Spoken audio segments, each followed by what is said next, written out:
الحمد لله وكفى والصلاة والسلام على نبينا المصطفى أما بعد. Plusieurs thèses ont été avancées concernant l'étude de la nature même de l'être humain.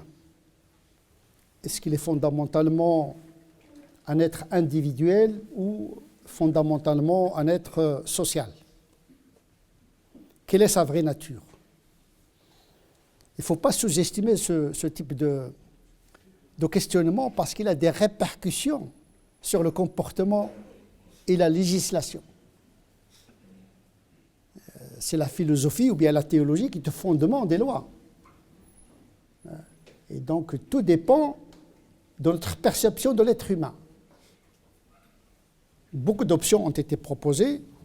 Celle d'Aristote qui considère que l'être humain est ontologiquement, fondamentalement politique. C'est un animal politique et social. Animal de par sa constitution biologique, puisqu'il est gouverné par les lois de la biologie, la peur, la crainte, la soif, l'agression, l'agressivité, ce sont des comportements qu'on trouve dans le règne animal. Donc à cet égard, il est animal, mais il est capable de créer des relations sociales et politiques, une forme d'organisation. Mais en réalité, le social, ce n'est pas une invention humaine. On trouve la sociologie même au niveau des animaux. Au XIXe siècle, on a inventé toute une science qui s'appelle la sociobiologie, c'est-à-dire l'organisation des sociétés, notamment dans le règne entomologique, le règne des insectes. D'ailleurs, le Coran en parle beaucoup.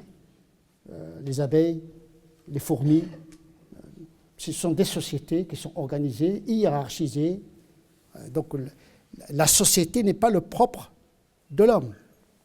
Sauf que la conscience de l'homme est plus développée que celle de l'animal. La conscience de l'animal, c'est son instinct. Il est organisé instinctivement. Sa révélation divine est gravée dans son instinct. La révélation de l'homme, c'est sa raison, et la révélation qui vient par le biais des prophètes. Elle est éclairée par une lumière intérieure et par une lumière extérieure. L'animal, il est codé génétiquement, biologiquement dès le départ. Un animal, il n'est complet, il n'est pas perfectible. L'être humain, il progresse, parce que le savoir progresse. L'homme est un être inachevé. L'ontologie de l'être humain, c'est qu'il est inachevé. Comment il va être achevé? C'est ça la question de la nature de l'homme. Est-ce qu'il est individuel de par sa nature? Il est capable d'accéder à la perfection naturellement et individuellement, ou bien il ne peut accéder à la perfection, c'est-à-dire à la perfectibilité, que grâce à la socialisation, à la vie en groupe. Et donc Aristote, pour lui, l'homme est un animal politique et social. Mais on le trouve également, ce genre de perception même dans des sociétés animales. D'ailleurs, le Coran fait allusion à la notion de la société en parlant de communauté. Il n'y a pas de bêtes sur terre, dit le Coran, ni d'oiseaux qui volent de ses propres ailes dans le ciel, si ce n'est des communautés comme vous, des groupes, des communautés, des sociétés, voilà. Donc en réalité, nous partageons la notion de société et de communauté avec le règne animal en ce qui concerne l'éthologie et les lois biologiques. Sauf que la société humaine est encore plus évoluée parce qu'il est plus indéterminé. Parce que l'homme est libre par sa nature, donc il est imprévisible. L'animal, il est prévisible.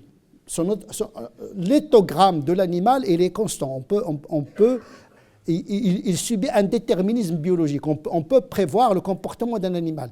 L'être humain, tellement libre qu'il est très difficile de lui établir un éthogramme, c'est-à-dire il est imprévisible puisqu'il a une histoire. L'animal n'a pas d'histoire. Ses journées se ressemblent. L'homme, il a une histoire. Et donc effectivement, cette histoire, est-ce qu'il se fait individuellement? Et comment il se fait dans une société? Rousseau, pour lui, l'homme n'est pas fondamentalement social.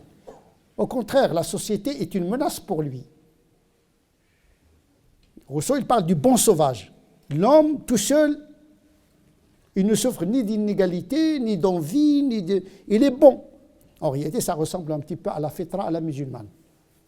En réalité, cette vision, il rompt avec le péché originel qui a dominé pendant des siècles dans l'Occident. Donc, les philosophes du siècle des Lumières, qui étaient des déistes, qui croyaient en Dieu, mais pas par la médiation de l'Église, ils sont sortis du péché originel pour considérer, notamment Rousseau, considérer que l'homme, il est bon à l'origine. Il est bon. Mais son ennemi, c'est la société. Donc, dans son premier ouvrage, il a développé les origines des inégalités entre les hommes. L'homme sauvage ne souffre pas d'inégalités. Mais dès qu'il est dans la société, c'est la société qui crée les inégalités entre les hommes. Et c'est pourquoi il a commis un deuxième ouvrage qui s'appelle le contrat social. Donc il faut réduire ces inégalités qui sont inévitables et nuisibles à l'homme. C'est pourquoi il a fait la promotion de l'État comme un régulateur qui a pour objectif de réduire les inégalités entre les couches sociales et entre les individus. Hobbes, il dit oui, l'État est obligatoire, mais pour une autre raison. Pour dompter la méchanceté ontologique de l'être humain. Pour Hobbes, l'homme, il est le loup de l'homme. Donc les rapports entre les hommes, c'est un rapport conflictuel d'emblée. Dans une vision, l'homme méchant. Donc la conception de l'État chez Hobbes, c'est pour réguler et réduire la méchanceté de l'homme. Voilà. Donc tout l'édifice est basé, surtout dans son ouvrage, de Léviathan. L'État monstre. L'État qui doit dompter l'individu, le calmer, parce qu'il y a un rapport de suspicion entre le pouvoir politique et le citoyen. Il n'y a pas que les philosophes occidentaux, non musulmans, mais il y a également des penseurs musulmans qui ont travaillé sur la question de la nature de l'homme. Est-ce qu'il est individuel, égoïste par nature, ou bien social par nature? Est-ce que dans le code génétique ontologique, pas le code génétique biologique, le code génétique ontologique est gravé la dimension du social? L'homme a été créé dans la société, par Dieu. Il a été créé par Dieu pour être dans la société. Donc la société n'est pas un handicap pour lui, au contraire, puisque ça correspond à son fitra. La fitra de l'homme dont il s'agit, ou bien c'est une fitra individuelle, comme celle de Rousseau, ou bien c'est une fitra qui intègre la perfectibilité par la socialisation et par la société. Ibn al-Arabi, le malikite, il considère que oui, l'homme est à la fois par instinct, il est social, mais par nécessité également, il est social. Donc, par la fitra et par la nécessité.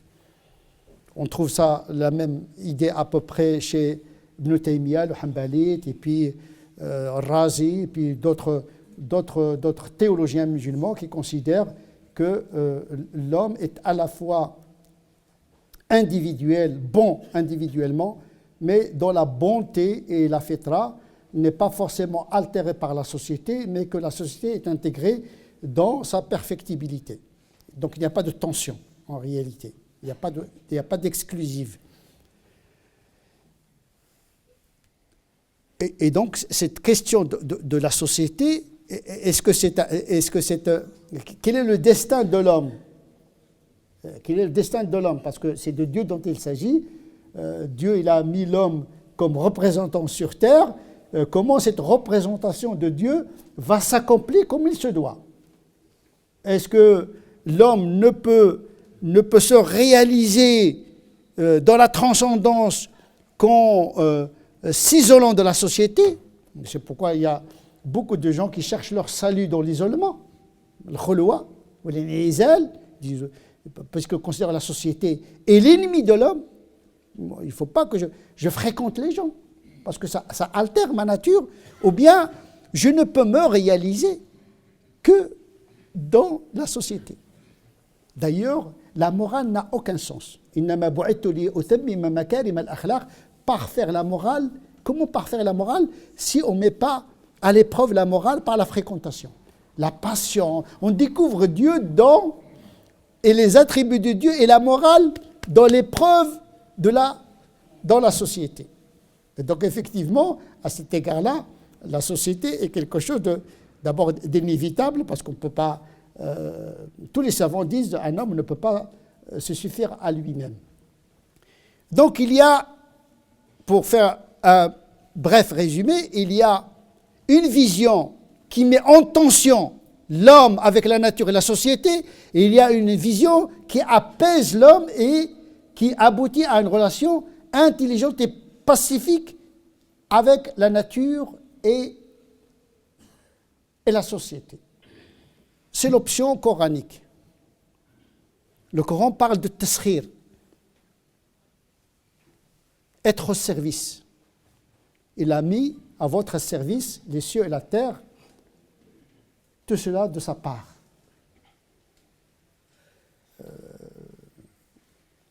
C'est vraiment une version qui se démarque par rapport à celle de la Genèse, où Dieu dit à Adam qu'il lui a créé les animaux, etc., pour les assujettir et les dominer. Donc il s'agit de vivre dans la nature, et ça conduit également de vivre avec les autres. Parce que si on développe l'instinct de domination à l'égard de la nature, on va finir par extrapoler cet instinct de domination de la nature à la domination de l'homme. Est-ce qu'il s'agit de dominer ou bien de vivre avec? Ce n'est pas du tout la même chose. Un rapport conflictuel d'emblée. C'est comme si les rapports entre l'homme et la nature et les hommes entre eux, c'est un rapport conflictuel. Ce n'est pas cela que dit le Coran. D'abord, avec la nature, Dieu a rendu disponible comprendre bien la nature pour en tirer profit. C'est ça. Et se tromper de lecture de la nature, c'est la pervertir et la corrompre. Il faut écouter les lois de la nature pour pouvoir en tirer profit. Sinon, on va violenter la nature et on va en subir les conséquences. La corruption est apparue sur terre et sur mer à cause des comportements inadéquats, parce qu'il y a une méprise de la nature, une méprise intellectuelle, une méprise morale de la nature. Le taskhir, c'est-à-dire être au service, la nature est au service de l'homme, eh bien, elle est extrapolée entre les relations, entre les gens dans la société. C'est-à-dire, les gens doivent être les uns au service des autres. Pas dans un rapport de domination. Le pauvre est au service du riche, le riche est au service du pauvre, le médecin est au service du plombier, le plombier est au service du médecin. Personne ne peut se passer de personne. Quand un manque dans la société, la société ne peut pas fonctionner. Parce qu'il est inscrit dans notre nature la dépendance par rapport à autrui. Le savant, il a besoin d'un ignorant, l'ignorant, il a besoin d'un savant, et le savant absolu n'existe pas, parce que le savant dans un domaine, il a besoin d'un autre savant dans un autre domaine. Même dans les matières religieuses, le muhaddith, il a besoin de le faqih, il a besoin... On ne peut pas se construire, se réaliser, si ce n'est que dans la complémentarité et l'échange de services. On se rend des services. Taskhir, c'est ça taskhir. Rendre service. D'abord, être au service de Dieu, mais Dieu, il a donné toute la vie au service de l'homme, et il a donné l'homme au service de l'homme. Donc, c'est cette notion d'une solidarité, de la notion de l'être au service qui est défendue par le Coran. Dans un verset qui est pour moi paradigmatique, parce que dans le Coran, il y a des versets circonstanciels, mais il y a dans le Coran surtout des versets paradigmatiques, principiels, universels, à la lumière desquels on doit interpréter les autres versets. Ce verset, il commence d'abord par évoquer la miséricorde d'Allah subhanahu wa ta'ala qui nous éclaire, c'est-à-dire que la vie en société, les différences de destin, on n'a pas le même destin, intellectuel, social, biologique, la santé, il n'y a pas d'égalité absolue, il n'y a que différence. On peut dire qu'il y a des inégalités justes. Parce que l'égalité, pas forcément l'égalitarisme. L'égalitarisme, c'est le clonage de l'humanité. Or, le clonage de l'humanité, le clonage social, le clonage biologique, tout ce qui va dans le sens de l'uniformisation de l'humanité, non seulement il est contre le destin de Dieu, mais il est contre la volonté d'Allah subhanahu wa ta'ala. Donc, ce n'est même pas la peine de vouloir éradiquer la pauvreté totalement, parce que tant qu'il y a le sentiment de manque, il y aura le sentiment de pauvreté. Parce que d'abord, la pauvreté, on peut être un milliardaire et pauvre. Donc, on est pauvre dans un domaine, riche dans un domaine, savant dans un domaine, ignorant dans un domaine, il n'y a pas d'absoluité en la matière. C'est comme ça que commence le verset. Est-ce que eux, qui vont répartir la miséricorde d'Allah, c'est dans la main d'Allah. Nos conditions et nos destins et la différence des rangs est une manifestation de cette miséricorde. Ce qu'il donne à X, il ne le donne pas à Y. Impossible. Le pauvre a besoin du riche, la femme a besoin de l'homme a besoin... Il n'y a pas de domination, il y a un besoin. Il y a un service rendu. Il y a une solidarité à construire. C'est nous qui avons réparti leur subsistance dans ce bas monde. نحن قسمنا بينهم معيشتهم في الحياة الدنيا ورفعنا بعضهم فوق بعض درجات et nous avons donné à chacun un rang plus élevé que d'autres. On va, le sermon prochain, expliquer de quel rang, de quel degré s'agit-il. À ne pas mélanger daraja et le fadl. Vous savez, avoir un degré élevé par rapport aux autres, ça ne veut pas dire qu'on est privilégié auprès de Dieu. Ça, on parle de la société terrestre, on ne parle pas de la société céleste, c'est-à-dire le salut dans le-delà. Nous parlons de la gestion des relations des hommes et des musulmans, des croyants dans ce bas monde. Parce que sans ce bas monde, ni vie matérielle, ni vie spirituelle ne peut être organisée convenablement si on n'a pas une bonne perception des attributs de Dieu, de la lecture de la nature et la lecture de l'être humain. لِيَتَّخِذَ بَعْضُهُمْ بَعْضًا سُخْرِيًّا, afin que chacun rende service à l'autre. C'est échange de service. C'est comme l'électron et le proton, ils échangent. Les atomes qui changent les électrons, les ions, les cations, les cellules qui communiquent et échangent les informations. Il n'y a qu'échange dans le monde, depuis la matière inerte, en passant par la cellule, par les tissus, il n'y a que des... Et ça se fait généralement pacifiquement, avec intelligence, entre les atomes, entre les cellules, etc. Et donc, c'est ainsi que doit se construire une société, c'est-à-dire tout le monde a besoin de tout le monde. Tout le monde, d'une certaine manière, est vulnérable. Il est constitué dans la vulnérabilité, quel que soit son statut. Il peut être élevé dans un rang, mais il est en bas d'échelle dans un autre rang. Il n'y a pas... C'est pour cette raison que la perfectibilité ontologique de l'être humain se fait justement dans ces échanges. Oui, le fitra, il est bon, mais il a besoin de se parfaire, même spirituellement, dans le jama'a, dans le groupe, dans la communauté. Il a besoin, c'est inscrit. Il ne peut pas se passer. Il faut qu'il voie dans l'autre un intérêt. Il faut qu'il voie dans l'autre quelque chose de positif pour lui. Il y a des gens qui voient le monde de manière positive. Comment je peux tirer profit, bénéfice de X. Il y a d'autres qui disent comment je vais éviter le mal de X. Ce n'est pas le même rapport. Ce n'est pas la même lecture. Parce que le bara al-asliya, c'est-à-dire l'innocence originelle, d'abord, il n'est pas les individus. Ce n'est pas une naïveté, c'est une innocence. Attention, ne pas mélanger la naïveté avec l'innocence. Voilà. Je juge avec ce que je vois, etc. Je considère que l'être humain, il est bon jusqu'à preuve du contraire.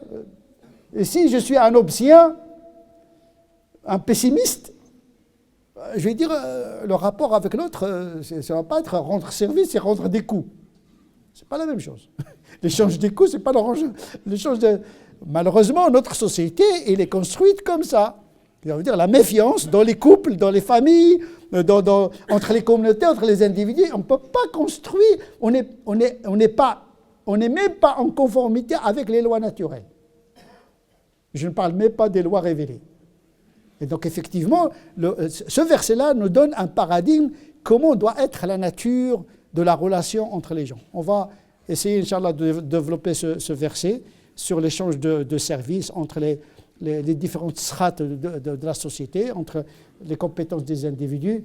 C'est comme ça qu'on doit essayer de se réaliser en tant qu'être humain qui profite des dons, parce que tout est don. Voilà.